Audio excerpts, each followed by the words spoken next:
Hi guys! Welcome sa aking vlog. Ngayon, i-share ko naman sa inyo kung paano kayo maka-FAG file for late registration of your birth certificate. Para ito sa mga taong wala pang birth certificate. So, ang process na gawin ninyo is late registration para magkaroon kayo ng birth certificate. Ngayon, ano nga ba ang mga requirements at ang proseso nito? Bago yan guys, kung kayo ay bago sa aking vlog, please consider to subscribe para updated kayo lagi sa mga informative na mga videos ko. So ngayon, isa-isahin natin yung mga requirements. Pinakaunang requirements guys is kailangan nyong kumuha ng negative certification of birth. Ito ay makukuha nyo sa PSA.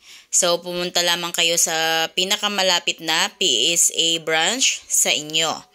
Then, kung halimbawa naman gusto nyo online, pwede din kayong kumuha ng negative certification of birth through online. So, ngayon, tuturuan ko kayo kung paano kayo makakuha online ng PSA negative results of your birth certificate. Ngayon, open nyo lang yung Google search sa cellphone ninyo. Dito sa may search, click nyo lang yan. Then, isearch nyo lang yung PSA appointment. So, ito na yon. Click nyo yan. Then, dito meron kayong dalawang mapagpiliang website, ang PSA Helpline at saka yung PSA Survey List. But guys, itong PSA Helpline ang mas user-friendly, mas mabilis dito order at maganda yung features ng website nila kung kaya mas mabilis dito. Kaya ito yung piliin natin. Click natin yan. Ayan, then scroll nyo lang pababa. Click nyo lang tong order now.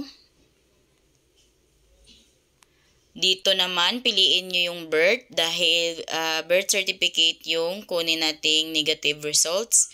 And then, dito sa may box, click nyo yan.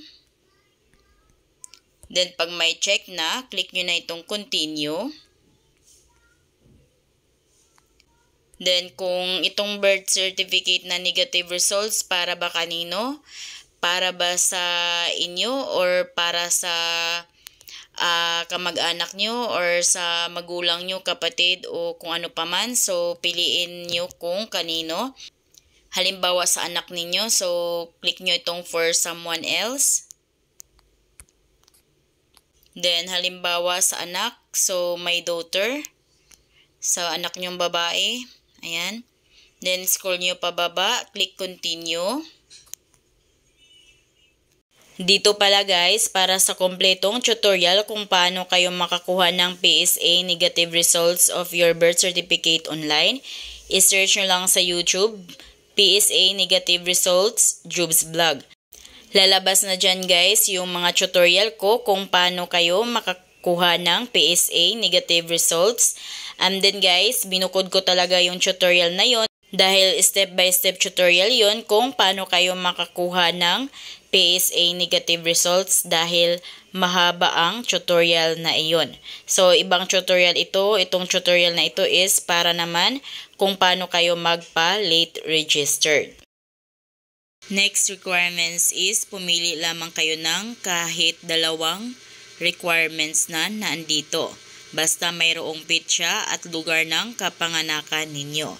Tulad ng baptismal certificate, school records, or Form 137 or transcript of records, voters registration record galing sa COMELEC, then marriage certificate kung kayo ay may asawa na, then medical certificate o barangay certificate, papapirmahan sa kapitan ng barangay, so para ito sa 0 to 7 years old and below. Then next is the marriage certificate ng magulang o birth certificate ng isang kapatid. Member data record. Ito yung kung may PhilHealth kayo. And then para naman sa pag-ibig member, magdala din kayo ng MDF or member data form. At para naman sa mga SSS member, E1 form naman yung dalhin ninyo. So at least dalawa man lamang sa mga nabanggit dito guys yung meron kayo. So isa ito sa patunay na dokumento na kayo nga ay mayroong petsa at lugar ng kapanganakan. So para sa mga minor, kailangan may valid ID ng nanay, tatay, at saka sidula ng nanay at tatay. Then guys, pag once naman kayo ay hindi na minor, so at least 2 valid ID.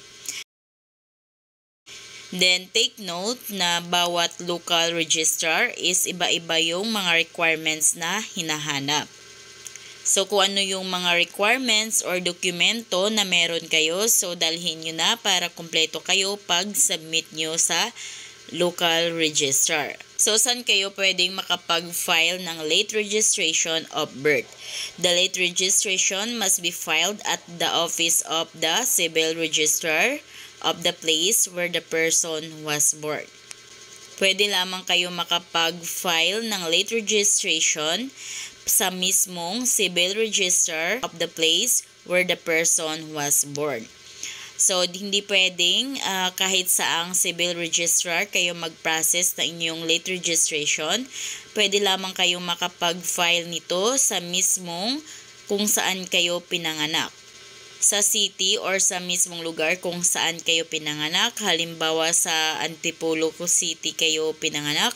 Of course, sa Antipolo local registrar lamang kayo pumunta. Hindi pwede sa ibang lugar.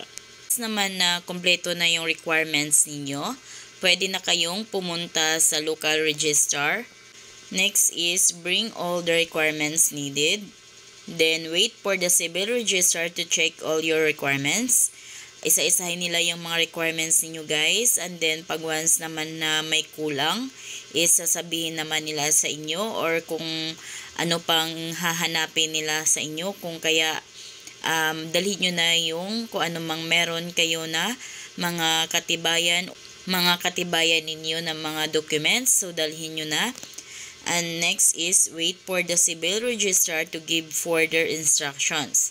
Dahil bawat civil registrar is iba-iba yung process, iba-iba yung requirements, kung kaya hintayin nyo na lang kung ano yung instructions na sasabihin nila sa inyo. So, ganun lang guys kung paano kayo makapag-file ng late registration of your birth certificate. Kung kayo ay bago sa aking vlog, please consider to subscribe para updated kayo lagi sa mga informative at updated na mga videos ko. Thank you for watching!